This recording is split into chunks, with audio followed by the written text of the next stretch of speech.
wetu wa Kenya, Mike Sonko, na kwa maagents wote waliotuuza huku. Tumejaribu kuomba msaada. Hii ni mwezi wa pili tuko katika haya mazingira. Hatukuli, hatulali mnavyoona penye tunalala. Kwanza kwa sisi wasichana, wakati tunaenda period, hatuna hata pads za kujisaidia. Hakuna hata chakula, tumedhofika huku. Tumeomba serikali ya Kenya, embassy ya Kenya jitokeze kutusaidia huku. Ama mnataka kuona tumekufa huku ndio kwa embassy ya Kenya, balozi ya Kenya natuma msaada wakati tumefariki. Tunavyoona mazingira huku, kuna baridi, hatuogi, hatuna hata maji ya kunywa huku, hata chakula ya kunywa. Naomba mtu saidie na mtu ondoe katika hii mazingira. Na tunaposhukuru wakati mtatuma msaada wenu haraka sana. Na kwa naume wenzangu wote ambao wako huku, wengine ni wagonjwa, wengine wako na kuna hata hospitali, hata madawa, wengine tunahofu hata watakufa huku. Tunaomba msaada wenu wa Kenya wenzangu. It's a guy here from BBN podcast cheki. So hapa niko na mambo moto hapa. Kuna Wakenya 100 wako under a heavy military guard. Unaona?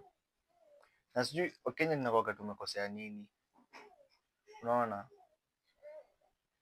Yaani ilikuwa tu juzi tu ule madam alishikwa na makokaini huko, akataka kunyongwa. Sasa ndio hao Wakenya wengine 100 wanaenda huko. Lakini hii story iko under the agents. Kuna maagent wanafanya hiyo kazi. Wanadanganya watu wanaenda kufanya kazi huko Thai. Wakifika huko wanakuwa wanauzwa. Wengine wanatumika kama organs, wanatolewa organs zinauzwa. Yaani imagine msee umetoka kwenyu unafika huko unauzwa kama ng'ombe. Yaani sometimes your organs unauzwa ndio uende utolewe hizo organs. Hizo organs zisaidie watu matajiri na cheki. So hii kitu nakuja kuelezea hapa ni reality na ni kitu iko.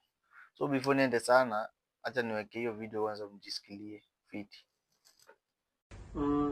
Mimi nalilia kwa serikali yetu ya Kenya. We are detained, tuko hapa na tunapitia maneno mengi. Tuko place inaitwa Shikweko, Myanmar, na this is not the place pale walikuwa wamesema watatupeleka pa immigration. So hii place hata naona watu wanauzwa. They took our phones, wataki to communicate na familia. Wataki mambo yote ifanyike, na tunatochwa.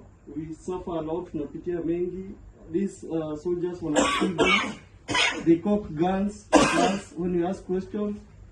Naomba serikali tusaidie. Rais Ruto, please, tunaumia hapa pale tuko. Please tusaidie na tutoe hapa. We are almost 100 plus. Na tunateseka. Tafadhali, tuliuzwa kama hatujui. We came to look for greener pastures, but sasa hivi tunateseka huko. Oi rais, tusaidie na tusaidie sisi ni wa Kenya. At least tuone na familia zetu this Christmas. Tafadhali na kuomba na tukukulilia huku. This is not a good place. Hata sijui kama after hii video tutakuwa pale pazuri. We don't know what to go next. So